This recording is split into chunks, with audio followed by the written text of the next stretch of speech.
Bien, vamos a hacer el primer problema de Castilla y León 2015, que dice que una presa con forma de paralelepípedo, con dimensiones de 100 metros de base, 6 metros de altura y 2 metros de grosor, tiene agua hasta el borde superior. Vamos a dibujarla primero. Bueno, aquí vemos la presa, ahí estaría el agua en esa zona de allí. Y básicamente estos serían 2 metros, estos serían 6 metros y estos serían los 100 metros. Bien, así es nuestra presa, tenemos un buen dibujo de ella. Y me piden deducir la expresión de la fuerza total sobre la pared de la presa y determinar el valor con dimensiones. Bien, si esta presa está en reposo es porque la suma de fuerzas es cero. Pero entiendo que no se refieren a eso, porque sería como demasiado sencillo. Supongo que se refieren a la fuerza que hace toda el agua que hay en este lado sobre la pared de la presa. ¿Vale? Entonces, uy, qué recta más fea he hecho. Ahí va a haber una fuerza, ¿verdad?, ejercida por el agua. Y pues básicamente supongo que lo que me piden calcular es esa fuerza total. Para poder calcular esta fuerza, tenemos que recordar primero que la presión que ejerce un fluido es la fuerza partido por la superficie y que la presión que ejerce un fluido es ρgh, ¿no? Bien. Ahora, si nos damos cuenta de que la altura es variable, es decir, que aquí agua que esté poco profunda va a tener una presión distinta a agua que esté a mayor profundidad, ¿verdad? Cuanto mayor sea la profundidad, mayor va a ser la presión que va a ejercer ese agua. Porque precisamente la presión depende de la profundidad, ¿no? Pues entonces esto lo tendremos que transformar en una ecuación diferencial en la altura, o si queremos la llamamos la variable y, de esta manera, ¿vale? La vamos a hacer con la variable y. Un diferencial de superficie que vamos a tomar, pues un pequeño diferencial de base 100 y de altura diferencial de y, ¿vale? Vamos a tomar ahí un pequeño diferencial que va a ser de altura diferencial de y de base 100. Entonces vamos a sustituir eso ahí al diferencial. Bien, y ya podríamos integrar para hallar la fuerza total. Paso eso para el otro lado e integro. Tendríamos que la fuerza del agua es igual a la integral de ρ, g y b, de la base y por el diferencial de altura, y lo vamos a integrar entre profundidad 0 y profundidad h. Como es una integral muy sencilla, pues inmediatamente tenemos ρ, g y cuadrado base partido por 2 evaluado entre h y 0. Evaluado entre h y 0 me da finalmente que la fuerza va a ser ρ, g, h cuadrado por la base y partido por 2. Esto lo podemos evaluar con los datos del problema, todo en unidades del sistema internacional, para obtener, a ver, lo tenía por aquí,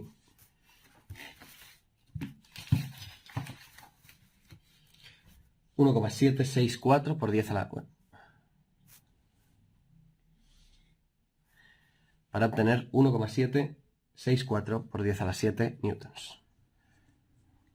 764 por 10 a la 7 newtons. Bien, eso será el primer apartado. Como ya digo, en realidad la fuerza que tiene que haber sobre esta presa, si la presa está en equilibrio, pues es al final una fuerza nula y un torque nulo. Pero, claro, supongo que no se refieren a eso, porque si no sería como demasiado evidente. Esta fuerza que ejerce el agua tiene una magnitud de 1,764 por 10 a la 7 newtons. Si queremos poner dirección, pues es obvio que va a ir en la dirección del eje X, ¿vale? Porque, bueno, sí, porque es obvio, ¿no? No tiene mucho más. Y se ejerce sobre esa pared, ¿no? Que va a ir normal a la pared. Y nada, con esto tendríamos el apartado A. Vamos ahora con el apartado B. Bien, vamos con el apartado B, que pide obtener la profundidad a la que se aplica la fuerza, y pone entre paréntesis que es el centro de presión. Vale, lo primero que tenemos que saber es qué es el centro de presión. O sea, voy a volver a dibujar la presa. Bien, en este caso solo he dibujado una sección, porque es lo que nos interesa. Al final aquí, como hemos dicho, el agua que está arriba está a una presión más baja que el agua que está abajo. ¿verdad? Y esto lo que va a hacer es que la presión que ejerce el agua aquí sea más intensa que la presión que ejerce el agua que está arriba. De tal manera que esta es la presión que ejerce el agua de abajo, esta es la de arriba, y básicamente vamos a tener un gradiente de presiones. Más o menos de esta forma, ¿vale? Entonces, si nosotros integrásemos estas fuerzas, o este gradiente de presiones, lo que tendríamos es que la presión o la fuerza total que ejercen estas presiones puede describirse mediante una única fuerza aplicada aquí. Este punto, donde se aplica la fuerza total,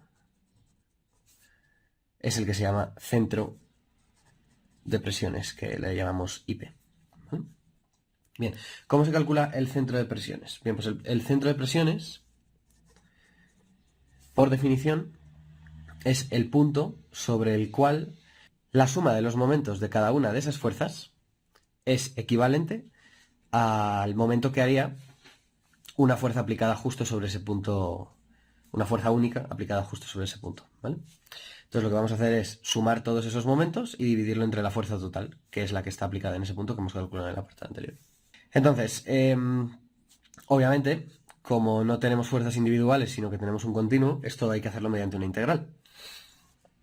¿Vale? Lo que vamos a hacer es que esta integral la vamos a escribir, o sea, esta suma la vamos a escribir, aproximar como integral, y va a ser esta integral, teniendo en cuenta cuál era nuestra fuerza. Bien, nuestra fuerza era ρ, g, base, altura i al cuadrado partida por 2, ¿no? Entonces, si queremos hallar el diferencial de la fuerza, tenemos que diferenciar con respecto de y, y lo que obtendremos es que el diferencial de la fuerza es igual a ρ, g, b, y de y, ¿no? Y este sería el diferencial de la fuerza que tenemos que meter ahí. El momento, el momento es la distancia por la fuerza, ¿no? El brazo por la fuerza.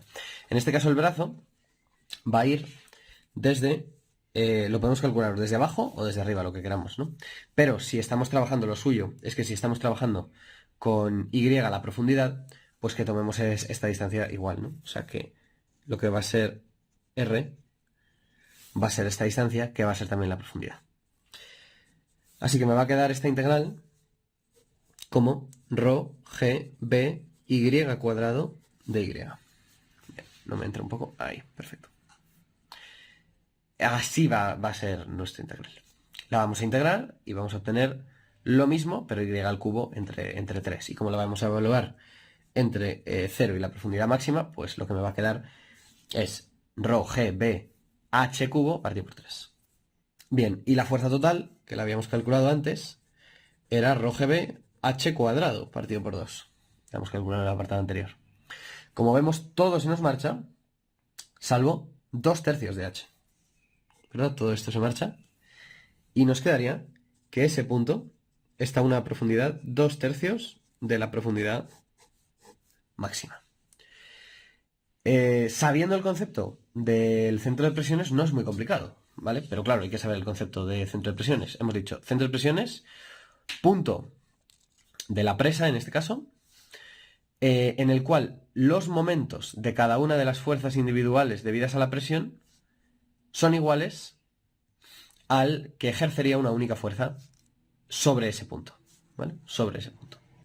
Bien, vamos con el apartado 3, que me pedirían calcular la densidad mínima del material de la presa para que cuando esté el agua en la parte superior del todo no vuelque en torno a la cara inferior. Bien, vamos a volver a dibujar la presa, pero esta vez la vamos a dibujar de nuevo también transversal únicamente.